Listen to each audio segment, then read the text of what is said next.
저도 뒤에서 눈이 몇 번 마주치다가 제가 먼저 물어봤습니다. 목사님, 제게 무슨 하실 말씀이 계십니까? 이렇게 물어보니까 예, 안 그래도 좀 드리고 싶은 말씀이 있는데 혹시 싶어서 좀 못하고 있었습니다. 이래요. 그래서 해보세요. 이랬죠. 그러니까 조심스럽게 첫 마디가, 장로님, 제가 92년도부터 하나님께 부름받아서 간증사역에 나섰습니다. 올해로 약 29년, 30년 가까이 되었네요. 많은 분들이 묻습니다. 아니 장로님, 그 긴 시간 동안 같은 레파토리를 그렇게 하면서 아직도 그래 하십니까? 그게 가능합니까? 라고 묻습니다. 저도 참 신기롭고도 아주 기이한 일 같지만 비밀이 있습니다. 오늘 이 이야기를 나눌 수 있어서 너무 기쁘고 많은 성도님들과 목회자님들에게 혹시나 유익이 되면 참 좋겠습니다. 저도 솔직히 이 사역을 시작한 지가 한 5년쯤 돼가지고 굉장한 혼란을 겪었습니다. 처음에는 못 모르고 부름받아 가서 청송감호소가 떴고 뭐 은혜가 떴고 뭐 기타 등등 뭐 간증을 할 때마다 신났죠. 뭐 많은 분들이 다들 기뻐하시고 은혜 받으시고 하니까 한 5년 동안 정신없이 이 사역을 해왔습니다. 그런데 한 5년쯤 지났을 때에 언제부턴가 자신을 돌아봅니다. 뭐지? 내가 뭐 하는 거야? 아니 내가 지금 뭐 똑같은 이야기를 이렇게 반복하고 뭐 삐에르도 아니고 내가 레코드 판도 아니고 내가 뭐 하는 거야? 라는 생각이 휙 들자마자 그때부터 굉장히 좀 짜증이 나기 시작했습니다. 어릿광대 같으면 또 몰라도 내 직장에 근무하는 근무자로서 근무해야 되는데 끊임없이 나와서 심지어는 말이죠. 워낙 반복하다 보니까 다음에 내가 해야 될 제스처까지도 머릿속에 다 입력돼 버릴 정도가 되니까 얼마나 제 스스로가 일종의 매너리즘에 빠지기 시작합니다. 그러면서 성경에 보니까 무서운 말씀이 나오더라고요. 바울 선생님이 내가 이렇게 사역 열심히 쓰임받다가 버림받을까 두려워하노라라는 말씀을 보는 순간에 이게 나일 수도 있겠다 이런 마음이 드는 거예요. 내 속에 막 은혜가 자꾸 메말라가고 강당에 서서 막 외치긴 말은 합니다. 근데 말은 기계적으로 반복되는 말일 뿐이지 내 심령에 내 영혼에 뭐 젖어드는 은혜라든지 이런 게 자꾸 사라지니까 안 되겠다. 이러다가 내가 정말 사그러지겠다는 마음이 들어 5년 차쯤 돼가지고 결단을 내렸습니다. 이제 더 이상 집회하면 안 되겠다. 올해까지만 하고 내년도 집회는 일정을 잡지 말아야 되겠다. 이런 마음까지 먹었었습니다. 그러던 가운데서 제가 미국의 시카고에 해외 집회가 있어가지고 간 거예요. 가서 집회를 그 당시에 3박 4일인가 그렇게 부흥을 했습니다. 새벽밤 이런 식으로 하니까 총 한 7번 정도 집회를 하는 거죠. 열심히 했습니다. 어쨌든 외국 나가서 또 내 나름대로 올해까지만 하고 이제 끝이니까 그나마 혼신의 힘을 다해야 되겠다라는 마음을 했는데 그때 저를 숙소에서 또 교회까지 식당으로 이렇게 다닐 때마다 저를 이렇게 태워주시는 목사님이 아주 젊은 목사님, 제가 보니까 안수받은 지 한 1, 2년 될 것 말 것한 젊은 목사님이 저를 이렇게 잘 데리고 다녀주셨어요. 참 친했습니다. 서로 대화도 많이 하고 서로 친하게 잘 지냈는데 마지막 날입니다. 마지막 날 다 집회를 마치고 이제 숙소로 돌아오는데 뒤에서 보니까 이 룸밀라를 보니까 그 목사님이 자꾸 저를 쳐다보는 눈빛이 좀 예사롭지가 않는 거예요. 뭔가 되게 할 말이 있는 사람 같은 눈빛이 자꾸 보여요. 저도 뒤에서 눈이 몇 번 마주치다가 제가 먼저 물어봤습니다. 목사님, 제게 무슨 하실 말씀이 계십니까? 이렇게 물어보니까 예, 안 그래도 좀 드리고 싶은 말씀이 있는데 혹시 싶어서 좀 못하고 있었습니다. 이래요. 그래서 해보세요. 이랬죠.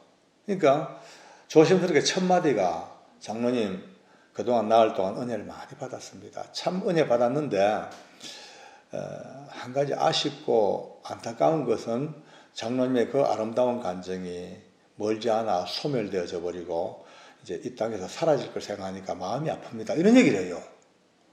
제가 깜짝 놀랐죠. 아니, 놀랄 뿐 아니라 순간 마음 한구석에 약간 짜증이 났습니다.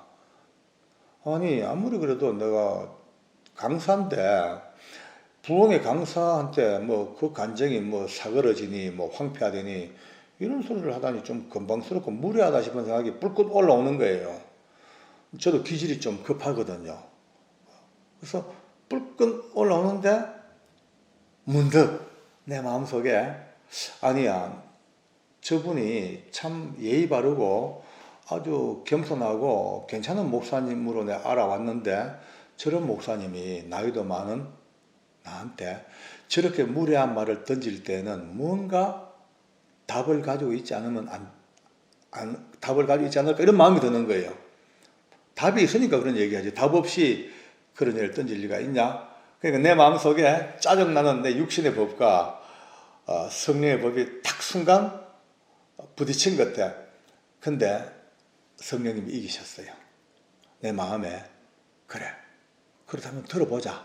안 그래도 내가 지금 이 갈등을 겪고 있는데 얼른 제가 제 기질을 딱 내려놓고 목사님, 그렇지 않아도 제가 좀 상당히 좀 갈등을 겪고 있어.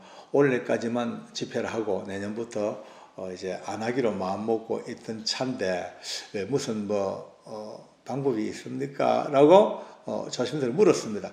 그러니까 이분이 이제 안도의 한숨을 푹 쉬면서 내가 장로님에게 이 말씀을 진작 드리고 싶었는데 예의가 아니고 무리할 것 같아서 차마 입 다물고 있었는데 오늘 마지막이니까 그래도 한 번쯤 이 말씀을 던져보고 만약에 장로님이 기분 나빠하시고 아주 짜증을 내시는 것 같으면 제가 즉각 I am sorry 하고 제가 사과하고 입을 다물라 했는데 마침 들어보시겠다는 말씀이시니까 제가 마음이 놓입니다. 이러면서 불 꺼진 숙소 호텔, 불 꺼진 커피숍에 단둘이 앉았습니다. 기가 막힌 말씀을 해주시는 거예요. 이 목사님이 자기 고향이 이제 어릴 때, 그러니까 중고등학교 다닐 때 아버지가 집사님이셨는데 성령의 불을 받았다는 거예요. 어마어마한 성령의 권능과 능력을 받아서 이게 집회 때 나가면은 부름받아 나가면은 손만 대면 병자가 막 그 자리에 나와버리고 기도만 하면은 온 교회가 뒤집어지고 회개 역사가 나타나고 방언이 터지고 뭐 기타 등등 상상도 못할 사도행전 같은 그런 능력을 나타내는 아버지가 됐다는 거예요. 그러니까 이 목사님 말씀이 우리 아버님이 좀 교양이 있으시고 좀 배우신 분 같으면 그 정도 하나님의 능력과 권능을 안고 정말로 조직적으로 질서 있게 대한민국 전역을 아마 이렇게 은혜로 나누어졌을 텐데 워낙 시골 촌로 농사 짓던 분이 은혜를 받으니까 너무나 근본 없으니까 그 지역에서만 그렇게 불같이 역사하셨는데 한 가지 놀라운 사실은 그렇게 성령으로 뜨겁게 교회에 가서 은혜를 나눈 이 아버지가 언제부턴가 1년여 지나니까 집에 들어오시면 짜증을 내기 시작하고 밥상을 그냥 엎기도 하고 심지어 막 어머니를 막 구타하기도 하고 또 밖에 나가면은 성령 충만해가지고 얼마나 놀라운 일이 벌어지는지 자기는 그걸 보면서 도대체 이해를 못하겠다는 거예요. 이게 무슨 일인가? 아니 하나님의 성령이 역사하는 것은 이런 식으로 될 수가 없는데 집에 들어오면 폭군이 되고 나가면 성자가 되고 그렇게 하시다가 곧 돌아가셨대요. 풀지 못할 수수께끼를 품에 안고 고등학교를 졸업하고 신학을 하면서 목사가 되면서까지도 늘 자기 속에는 우리 아버지가 왜 그랬을까? 우리 아버지의 그 비밀은 뭘까? 성령일까? 악령일까? 늘 그것 때문에 그렇게 고민했다는 거예요. 그러다가 얼마 전에 그 답을 찾고 찾았다는 겁니다. 그 답을 찾았는데 장로님을 뵈니까 장로님도 모양은 좀 다르지만 우리 아버지가 가신 그 길을 비슷하게 갈 수밖에 없는 운명이라는 거죠. 그 말 듣자마자 진짜 속으로 좀 깜짝 놀라면서도 설마 그거는 아니지 싶었는데 목사님이 제 마음을 아시고는 그렇게 말씀하셔요. 물론 우리 아버지처럼 그렇게 황폐하고 그건 아니지만은 가는 길이 이 패턴이 거의 같다는 거예요. 운명이라는 거예요. 왜요? 평신도 사역자의 운명입니다. 여러분 잘 들으십시오. 평신도 사역자의 운명이라는 거예요. 그러면서 장로님, 목사님과 평신도 사역자의 차이가 뭔지 아십니까? 목사님들은 예를 들어서 글을 없겠지만은 영성이 빵이 돼버리고 심지어 강단에 올라오기 전에 사모님과 싸워서 부부싸움 해가지고 난장판이 벌어진 피폐한 그 심령으로 강단에 올라와도 그래도 그나마 관계없는 것이 이 목사님은 하나님 말씀을 들고 서기 때문에 말씀이 앞서가시기 때문에 본인의 연약함과 본인의 그 황폐한 것이 어느 정도 말씀을 따라오면서 그나마 커버가 된다는 거예요. 그런데 평신도 간증자들은 말씀이 아니로 자기의 삶을 이야기하기 때문에 자기가 겪는 경험을 이야기하기 때문에 자기가 영성이 빵꾸 나버리면 더 이상 황폐해져 가지고 갈 길이 없다는 거예요. 장로님이 지금 내년부터 집회를 하지 않겠다는 그것도 이미 황폐화되어 있는 마음이 오기 때문에 이미 그 가는 길을 그 길 간다는 거예요. 그러면서 이렇게 얘기합니다. 그나마 장로님은 아직도 소망이 있습니다. 왜냐? 간증의 주제가 많습니다. 보통 다른 분들은 간증의 테마가 거의 일정합니다. 돈 벌었던 이야기, 아니면 전도 많이 했던 이야기, 아니면 병 고친 이야기, 아니면 무슨 능력 받은 이야기, 그 한 일종의 테마가 극히 제한되기 때문에 그걸 하고 또 하고 100번, 200번, 300번 하면 나중에는 스스로가 이미 메말라지고 맨ner에 빠져가지고 다 사그러진다는 거예요. 근데 장로님은 테마가 무궁무진해. 장은 많아. 제소자들 한 명 한 명의 삶 자체가 하나의 간증거리가 되고, 장로님이 체험했던 사람과의 만남, 그 만남 자체가 하나하나가 간증이 되니까 그나마 한 바퀴 돌아오는 텀이 상당히 멀기 때문에 그나마 그런 메마름에 빠질 우려가 좀 적습니다만 그래도 언젠가 한계는 옵니다. 한계는 옵니다. 그리고 장로님 간증을 많이 버리십시오. 그래요. 그래서 아니 간증을 왜 버립니까? 간증을 더 많이 수집하고 더 많이 보강해서 간증거리를 많이 만들어야죠. 왜 간증을 버립니까? 하니까 아닙니다. 간증 버려야 됩니다. 장로님 간증 참 재밌습니다. 쇼킹합니다. 막 그냥 청송 감호소에서 죄수들이 칼로 자기 배를 막 가르고 창자가 나오고 누나를 파내고 막 살을 찢고 혓바닥을 깨물어 터지고 너무 재밌고 쇼킹하고 다들 들어보지 못한 너무 놀라운 것입니다만, 그러나 한 가지 아셔야 될 것은 그 쇼킹한 이야기, 듣도 보도 못한 쇼킹한 이야기가 복음의 능력을 가려버립니다.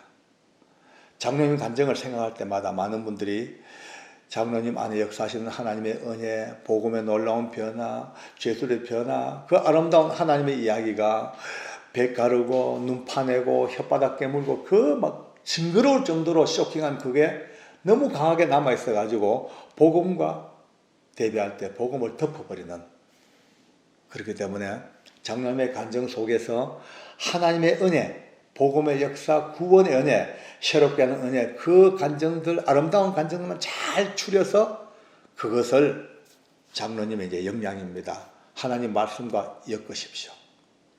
장로님이 지금까지 성경을 많이 읽으셨겠지만 이제 오늘 이후로 앞으로 읽고 뒤로 읽고 구약 따로 읽고 신약 따로 읽고 통독하고 심지어 거꾸로도 읽어보고 끊임없이 성경을 읽으시면서 그 성경 속의 어느 말씀이 장로님의 어느 간증과 매칭이 되느냐, 이걸 빨리 찾으십시오.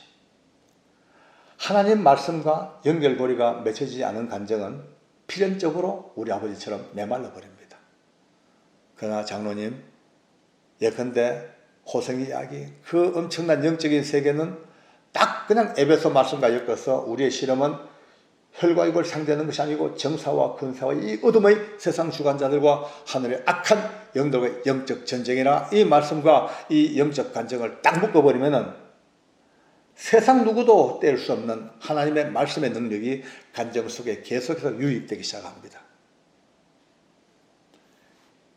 기도로 일구에는 하나님의 역사, 그 말씀은요, 누가복음 말씀, 처절하게 문을 두들기는 떡을 얻으러 온 밤중에 친구처럼, 그래야 마지막 말씀이 내가 악할지라도 자식에게 좋은 걸 줄 줄 아는데 하물며 이렇게 구하는 너에게 성령을 주지 않겠느냐는 이 하나님의 예수님의 이 말씀을 간구하는 그 뜨거운 기도와 함께 딱 묶어버리면은 장로님이 어느 곳 가서 어느 장소에 서든 간에 그 간증을 딱 내놓을 때 항상 그 말씀을 묵상하시고 그 말씀의 은혜가 위로부터 기름 붓듯 그 간증에 기름 부어 주면은 100년을 가도 1000년이 가도 메마르지 않는 하나님의 은혜가 공급되어집니다. 이걸 찾으십시오. 제가 그 말씀을 듣는 순간에 온몸에 전율이 시작합니다. 그러면서 장로님 한 가지 명심하십시오. 수많은 간증자가 있습니다. 그러나 간증은 절대 진리가 아닙니다. 간증은 진리가 아닙니다. 진리는 예나 지금이나 영원토록 하나님 말씀만이 진리이지 간증은 천없는 어떤 뛰어난 간증도 진리가 될 수가 없습니다.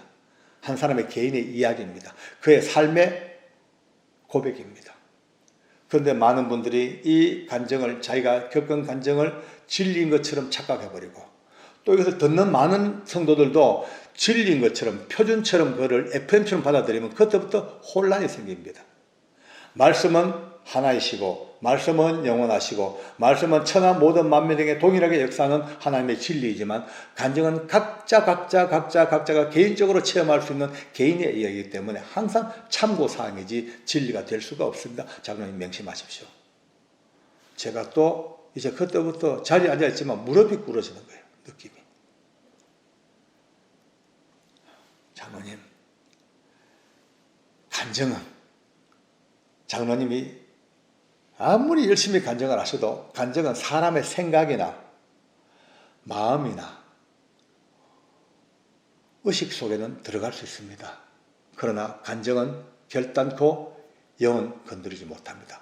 스피릿, 영은 못 건드립니다. 영혼은 못 건드립니다. 영혼까지 뚫고 들어가는 하나님 말씀밖에 없습니다. 장로님 아깝지 않습니까? 그 좋은 많은 간증을 안고 다니면서도 기껏 사람의 마음이나 즐겁게 하고 감정이나 건드려주고 그저 마인드 속에만 들어갔다 나오는 이 간증이라면 아무 의미가 없습니다. 이제 장로님 간증은 영을 뚫고 들어가야 됩니다. 그런데 어떡합니까? 한계가 있습니다.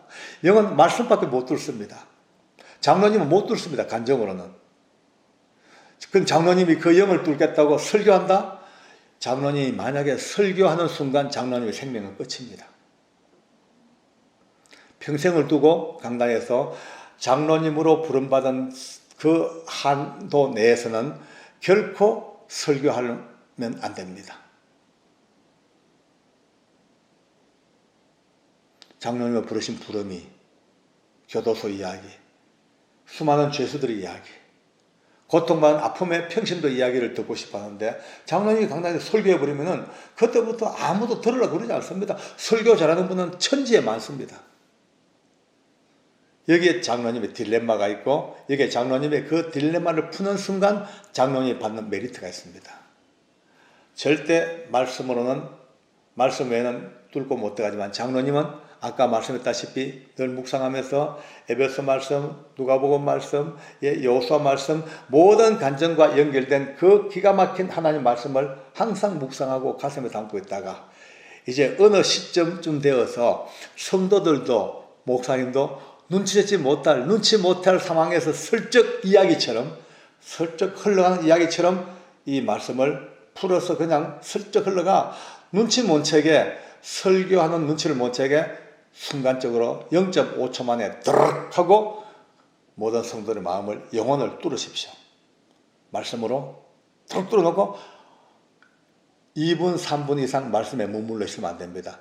빨리 눈치 못 채게 빠져나와서 이제는 말씀으로 뚫어놓은 그 성도의 영적 구멍 속에 재미있는 장로님만의 특유의 간증을 막 쏟아부으십시오. 가득히 웃고 울고 즐거워하고 행복해하고 놀라고 다 집어넣고는 이제 마지막으로 또 눈치 못 채게 그 말씀으로 그 뚫어진 구멍을 용접을 해가지고 세상 말로 빵꾸를 떼어놓으면은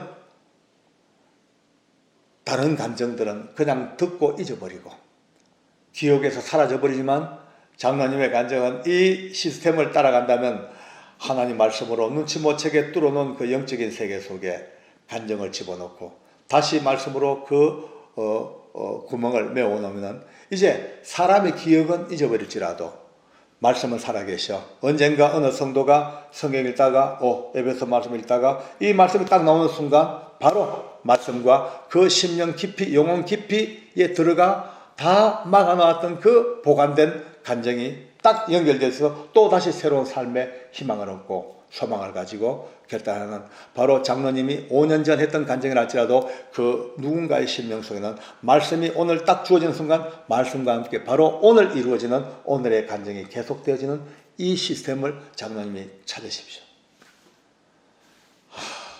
여러분 제가 이 공개석상에서 이런 얘기를 처음 합니다. 이제 얼마나 제가 놀랐겠습니까? 그렇게만 되어진다면 장로님은 똑같은 간증을 수백 번 해도 어제하고 오늘하고 또 하고 내일 또 해도 그때그때마다 사람이 달라지고 환경이 달라지고 심지어 그 교회당과 그 공간을 흐르는 공기 흐름조차 다른 그 성령의 역사 속에 항상 새로운 말씀으로 하늘의 위로 말씀의 권능 위대한 기름 부으심이 날마다 함께하기 때문에 장로님은 똑같은 사람일지 몰라도 그때마다 새로워지는 주 은혜가 있습니다. 제가 사부님이라고 불렀습니다. 사부님 감사합니다. 그날 이후로 저는 힘을 얻었습니다.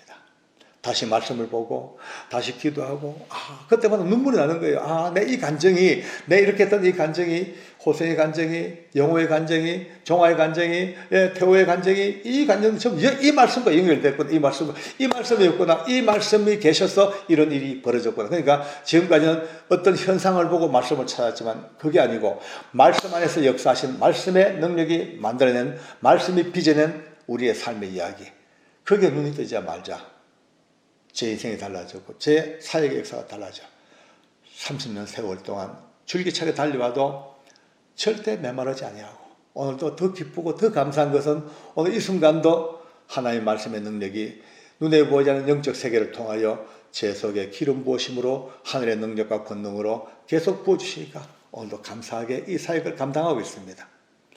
많은 분들이 간증하셔야 됩니다. 간증은 최고의 은혜입니다.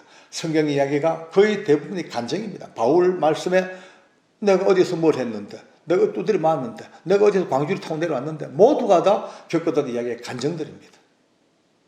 이 간증이 간증답게 이루어지기 위해서 이제 다시 한번 그 목사님의 이야기가 또 생각나네요. 장로님 아무리 좋은 간증도 가만히 들어보면 압니다. 그 간증의 전체적인 흐름 속에 나라는 영어로 대문자 I, 내가라는 단어가 그 간증 속에 10번 나오면 간증은 망합니다. 아닙니다. 그건 간증이 아닙니다. 자기 이야기입니다. 그 간증의 흐름 속에 끊임없이 나는 사라지고 없고 대문자 H로 시작하는 대문자 H, 그분, He, 그분의 이야기 예수 그리스도 HE, 그분의 이야기가 계속되어져야지 나라는 이 대문자가 10번 나오면 끝장이 그건 간증이 아닙니다.